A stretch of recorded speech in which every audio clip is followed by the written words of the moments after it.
కానీ తులసిరెడ్డి గారు కేవలం దక్షిణాది రాష్ట్రాల్లోనే స్కాములు జరుగుతున్నాయా? బీజేపీ పాలిత ప్రాంతాల్లో స్కాములు జరగట్లేదా? అంటే ఏం చెప్తారు? కేవలము దక్షిణాది రాష్ట్రాల్లోనే ఈడీ పంజా ఎందుకు?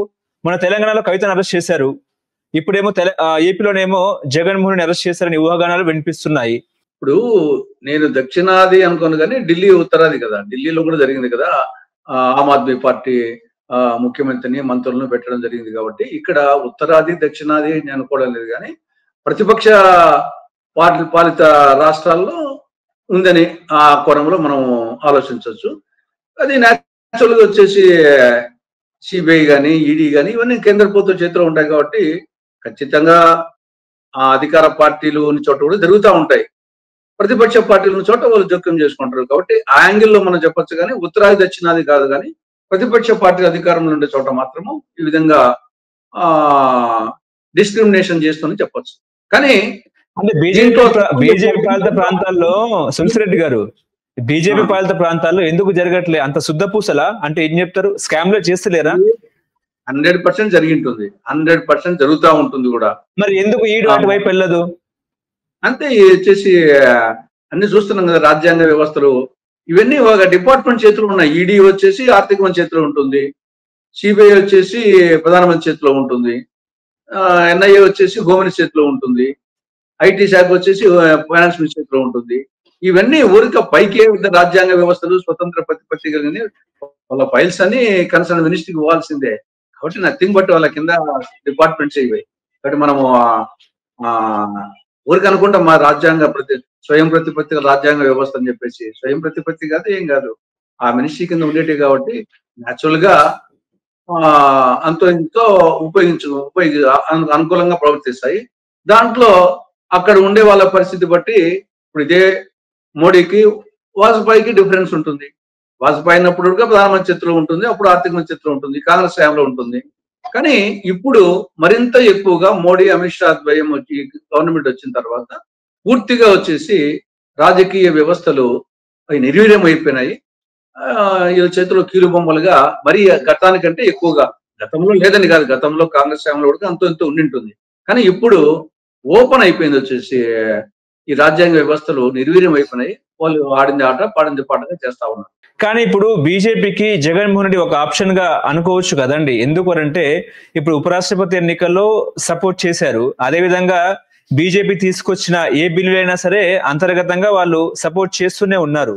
సో ఏపీ వ్యవహారం చూసుకుంటే నాకేమనిపిస్తుందంటే ఇంట్లో రామయ్య వీధిలో కృష్ణయ్య అన్నట్టే అనిపిస్తుంది. ఎందుకంటే ఏపీలో కొట్టుకుంటారు, ఢిల్లీలోనేమో అంటే ఎన్డీఏకే సపోర్ట్ చేస్తారు. ఇదంతా జరుగుతున్నా కూడా చంద్రబాబు నాయుడు మోడీని ఇష్టానుసారంగా తిట్టడం కూడా జరిగింది.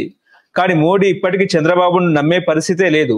కాకపోతే పైన వాళ్లకు సరైన సీటు రాకపోవడం వల్లనే చంద్రబాబు నాయుడు వాళ్ళంతా కూడా కలిసి కూటమి ఏర్పరచుకుని సపోర్ట్ చేస్తారు. కానీ జగన్మోహన్ రెడ్డి మీద ఇప్పటికి కూడా మోదీకి ఒక సానుకూలమైన అభిప్రాయమే ఉంది కదండి.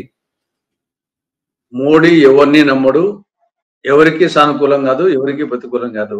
ఆయన ఏది అప్పటికప్పుడు ఎవరు అవసరమైతే దాని ప్రకారంగా పోతాడు. అద్వానీ లాంటి వ్యక్తినే పక్కన పెట్టినప్పుడు మోడీకి చంద్రబాబు ఎంత, జగన్ ఎంత? అద్వానీ వచ్చేసి తన గురువునే పక్కన పెట్టినాడు, మురళీ మనోహర్ జోషి అద్వానీలను. కాబట్టి నరేంద్ర మోడీకి జగన్ మీద ప్రత్యేకమైన అభిమానము, ప్రత్యేకమైన ప్రతికూలత ఉండదు, చంద్రబాబు మీద ఉండదు. ఆయన ఆ సమయంలో వచ్చేసి ఎవరు అవసరమైతే అందరినీ ఉపయోగించుకుంటాడు, తన ప్రయత్నాలు చేస్తాడు. అంతే తప్ప దీంట్లో కొంత ఇంతవరకు జగన్ ఆయన అన్ని బిల్లులకు సపోర్ట్ చేస్తున్నాడు కాబట్టి, అన్ని ఎన్నికలు సపోర్ట్ చేస్తున్నాడు కాబట్టి ఆ సాఫ్ట్ కార్నర్ డెఫినెట్ గా ఉంటుంది. అందువల్లనే ఈడీ కేసులు కానీ సిబిఐ కేసులు కానీ 11-12 సంవత్సరాలు ఉంటే అట్నే ఉన్నాయంటే కారణం అదే ఒకటి. కానీ అట్ ది సేమ్ టైం కొంత డిలే చేయొచ్చు, కానీ ఎన్నాళ్ళని డిలే చేస్తారు? సుప్రీంకోర్టు ఏమో పదే ఈ యొక్క ప్రజాప్రతినిధుల కేసులను త్వరగా కంప్లీట్ చేయండి అని చెప్పేసి వాళ్ళు చెప్తున్నారు. కాబట్టి మీరు చెప్పినట్టు ఇంట్లో రామయ్య ఇది వీధిలో ఆ సామెత ఉంది. కానీ ఇక్కడ రాష్ట్రంలో ఇది విచిత్రమైన మన రాష్ట్రం పరిస్థితి.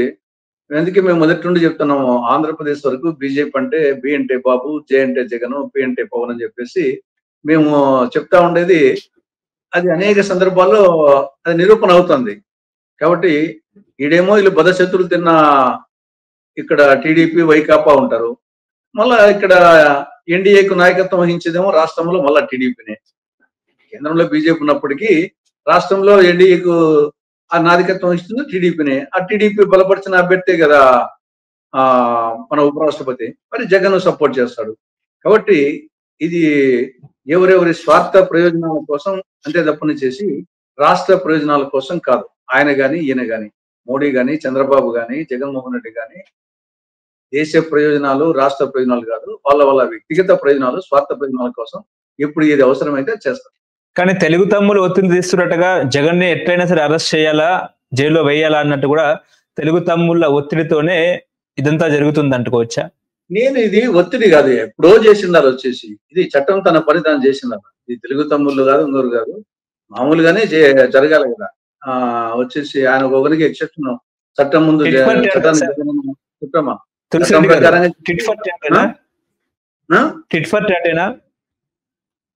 అవసరం లేదంటే అతను రొటీన్ గా జరగాల్సిన కార్యక్రమం ఇది. యాక్చువల్ గా ఇప్పటికే అబ్నార్మల్ డిలే ఆ కేసులు కానీ ఈ కేసు కానీ అబ్నార్మల్ డిలే. వివేకానంద రెడ్డి గారి హత్య కేసులో విచారణ జరగలేదు, ఇంట్లో విచారణ జరగలేదు, మద్యం కేసులో. ఆ కేసుల్లో వచ్చేసి ఇంకా 11-12 ఉంటే అట్టే ఉన్నాయి కోర్టులో. కాబట్టి ఇక్కడ నాకు తెలిసి కక్ష ప్రతీకారం కంటే కూడా జరగాల్సింది చట్టం ప్రకారంగా జరగాల్సిందే జరగలేదు అనిపిస్తా ఉంది. దానికి ఇలా ఉండొచ్చు చంద్రబాబు నాయుడు యొక్క ప్రభుత్వం యొక్క అసమర్థత కావచ్చు, కేంద్ర ప్రభుత్వం యొక్క పరోక్ష మద్దతు కావచ్చు జగన్మోహన్ రెడ్డికి. కాబట్టి ఏదేమైనా జరగాల్సింది జరగలేదు చట్ట ప్రకారంగా. అదే వేరే సామాన్యుడైతే ఇన్నాళ్ళు జరగకుండా ఉంటుందా వేరే వాళ్ళకైతే? ఓకే, ఇప్పుడు ఫైనల్ గా ఈడీ ఎవరు బిగ్ బాస్ తేల్చే అవకాశం ఉందా లిక్కర్ స్కామ్ లో? తేల్చాలి. మరి తేల్చకుంటే ఖచ్చితంగా వచ్చేసి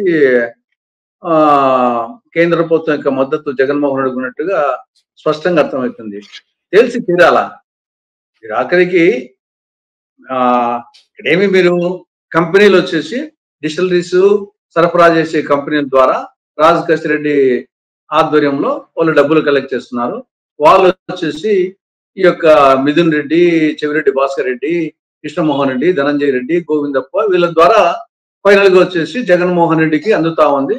జగన్మోహన్ రెడ్డికి తెలిసిన తర్వాత అది వివిధ రూపాల్లో విదేశాలకు పోవడము, బంగారు రూపము, రియల్ ఎస్టేట్, ఎన్నికల ఖర్చుకు ఈ విధంగా పోతుంది అని ఈ యొక్క విధంగా అయిన తర్వాత జగన్మోహన్ రెడ్డి ఎక్కడో పక్కన పెట్టేసి మిగతా దానికి అర్థం ఏముంది వచ్చేసి 90% ఆయనకు పోతా ఉంది, 10% వీళ్ళు ఉన్నప్పుడు మొత్తం 10% గానే ఎన్నాలైనా ఇక్కడిక్కడ తిరుగుతూ ఉంటాయి. 90% పోకుండా పోతే వచ్చేసి ఇంకా డౌట్ ట్రాక్ ఏముంటుంది.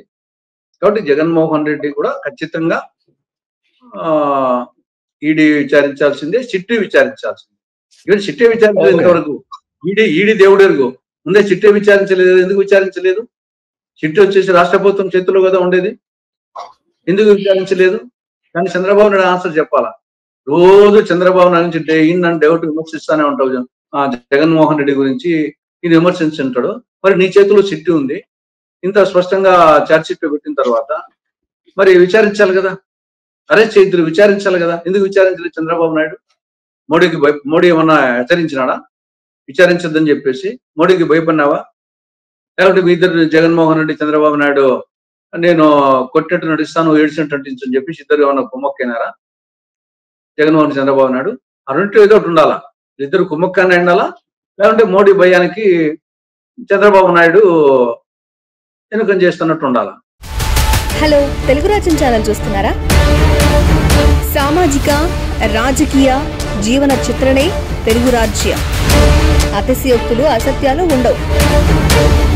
రాజకీయ కోణం కాదు, ప్రజా కోణమే కొలబద్ద. తెలుగు రాజ్యం వీక్షణ మీ ఉత్తమ అభిరుచికి నిదర్శనం.